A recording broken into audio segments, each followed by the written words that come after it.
स्वागत है आप सभी का हमारे YouTube चैनल श्री भवानी ज्योतिष भवन में।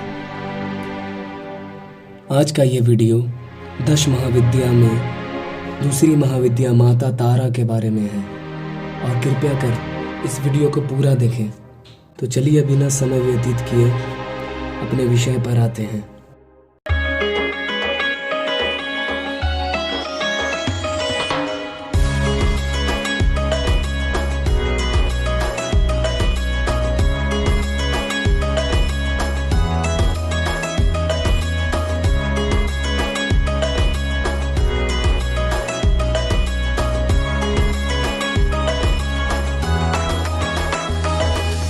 भगवती काली को ही नील रूपा होने के कारण तारा भी कहा गया है।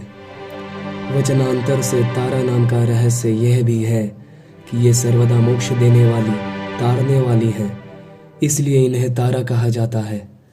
महाविद्याओं में ये द्वितीय स्थान पर परिगणित है। अनायास ही वाक शक्ति प्रदान करने में समर्थ है, इसलिए इन्हें नील सरस्वती भी कहते हैं। भयंकर विपत्तियों से भक्तों की रक्षा करती हैं, इसलिए उग्र तारा है। बृहनील तंत्रादि ग्रंथों में भगवती तारा के स्वरूप की विशेष चर्चा है। हयग्रीव का वध करने के लिए इन्हें नील विग्रह प्राप्त हुआ था। शबरूप शिव पर प्रत्यालिंग मुद्रा में आरूढ़ है। भगवती तारा नील वर्ण वाली, नील कमलों के समान 3 नेत्रों वाली तथा हाथ में कैंची, कपाल, कमल और खड़ग धारण करने वाली है। ये व्याघ्र चर्म से विभूषिता तथा कंठ में मुंडमाला धारण करने वाली है। शत्रु नाश, वाक शक्ति की प्राप्ति तथा भोग मोक्ष की प्राप्ति के लिए तारा अथवा उग्र तारा की साधना की जाती है। रात्रि देवी की स्वरूपा शक्ति तारा महाविद्याओं में अद्भुत प्रभाव वाली और सिद्धि की अधिष्ठात्री देवी कही गई है। भगवती तारा के 3 रूप हैं, तारा, एक जटा और नील सरस्वती। तीनों रूपों के रहस्य, कार्यकला तथा ध्यान आपस में अलग हैं, किंतु अलग होते हुए भी सबकी शक्ति समान और एक ही है। भगवती तारा की उपासना मुख्य रूप से, जिसे आगमोक्त पद्धति भी कहते हैं, इनकी उपासना से सामान्य व्यक्ति भी बृहस्पति के समान विद्वान हो जाता है। भारत में सर्वप्रथम महर्षि वशिष्ठ ने तारा माता की आराधना की थी, इसलिए तारा माता को वशिष्ठाराधिता तारा भी कहा जाता है। वशिष्ठ मुनि ने पहले भगवती तारा की आराधना वैदिक रीति से करनी प्रारंभ की, जो सफल न हो सकी। उन्हें अदृश्य शक्ति से संकेत मिला कि वे तांत्रिक पद्धति द्वारा, जिसे चिनाचारा कहा जाता है, उससे उपासना करें। जब वशिष्ठ ने तांत्रिक पद्धति का आश्रय लिया, तब उन्हें सिद्धि प्राप्त हुई। यह कथा आचार तंत्र में वशिष्ठ मुनि की आराधना उपाख्यान में वर्णित है।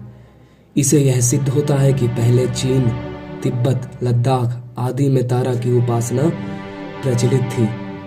माता तारा का प्रादुर्भाव मेरू पर्वत के पश्चिम भाग में चोलना नाम की नदी या चोलत सरोवर के तट पर हुआ था, जैसा कि स्वतंत्र तंत्र में वर्णित है।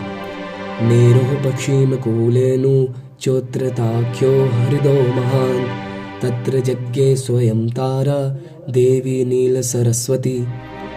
महाकाल संहिता के काम कला खंड में तारा रहस्य वर्णित है, जिसमें तारा रात्रि में तारा की उपासना का विशेष महत्व है। चैत्र शुक्ल की नवमी की रात्रि तारा रात्रि कहलाती है। चैत्रे मासी नवम्यां तु शुक्ल पक्षे तु भूपते क्रोधरात्रिर्महेशानी तारा रूपा भविष्यति। बिहार के सहरसा जिले में प्रसिद्ध महिषी ग्राम में उग्र तारा का सिद्ध पीठ विद्यमान है। वहाँ तारा, एक जटा तथा नील सरस्वती की तीनों मूर्तियाँ एक साथ हैं। मध्य में बड़ी मूर्ति तथा दोनों तरफ छोटी मूर्तियाँ हैं। कहा जाता है कि महर्षि वशिष्ठ ने यही तारा माता की उपासना करके सिद्धि प्राप्त की थी। तंत्र शास्त्र के प्रसिद्ध ग्रंथ महाकाल संहिता के गुह्यकाली खंड में महाविद्याओं की उपासना का विस्तृत वर्णन है। उसके अनुसार तारा का रहस्य अत्यंत चमत्कारजनक है। तो इस वीडियो का विषय यही समाप्त होता है और हमने जितना हो सके यथासंभव संक्षिप्त रूप में माँ तारा का वर्णन किया। आगे आने वाले वीडियोस में आपको और भी 10 महाविद्याओं में शेष 8 महाविद्याओं की जानकारी बिल्कुल सरल भाषा में मिलेगी। आशा करते हैं कि आपको ये वीडियो समझ आई होगी और हमारी मेहनत रंग लाई होगी। आपका एक लाइक हमारा मनोबल 100 गुना बढ़ाता है। आपका एक शेयर हमें वीडियो बनाने के लिए प्रेरित करता है। इसलिए आप हमारी प्रेरणा का स्रोत हैं। आप हमारी प्रेरणा स्रोत बनकर हमारी सहायता करें और हमारे आपके चैनल को भविष्य के लिए अग्रसर करें।